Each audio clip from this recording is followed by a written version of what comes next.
వస్తుందిలేనా normal ఎంతేలేపా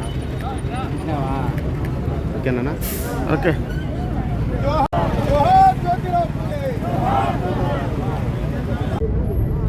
ఈ రోజున రాష్ట్ర రాజకీయాలు కానీ దేశ రాజకీయాలు కానీ చూస్తే వెనుకబడిన వర్గాలకు ఏదైతే ఆ రోజున జ్యోతిరావు పూలే లాంటి మహానుభావులు మహాత్ములుగా ఆదర్శంగా నిలిచేటువంటి పరిస్థితుల్లో ప్రస్తుత సమకాలీన రాజకీయాలను ఆలోచన చేస్తే ఈ రోజున బీసీల్లో పెద్ద ఎత్తున కులగన్న చేపట్టాలనే ఆలోచన బలంగా ఉంది.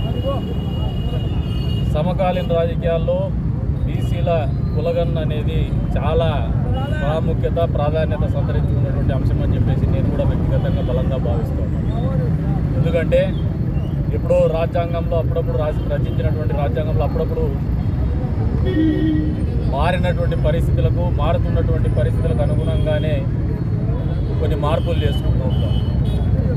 ఈరోజున జనాభా దామాషా ప్రకారం రిజర్వేషన్లు ఇవ్వాలన్నప్పుడు 50% రిజర్వేషన్లు అనేది కూడా బ్రేక్ చేయాల్సినటువంటి అవసరం.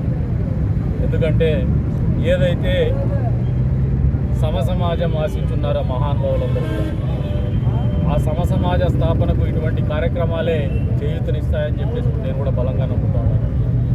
అందుకనే ఏదైతే ఆ మహానుభావులు మా అందరి కోసం వారి వారసులైనటువంటి మా అందరి కోసం పోరాడినారో ఆ ఫలాలు మాకు అందాలన్నా లేదు మా బిడ్డలకు అందాలన్నా కూడా ఖచ్చితంగా ఆయన ఆశయాలకు అనుగుణంగానే మేమందరం నడవాల్సినటువంటి అవసరం ఎంతైనా ఉందని చెప్పేసి బలంగా మేము నమ్ముతున్నాం.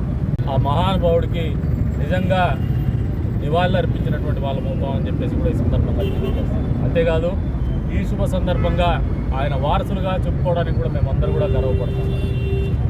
మరి రాష్ట్ర రాజకీయాలు చూస్తే నిన్నగాక మొన్న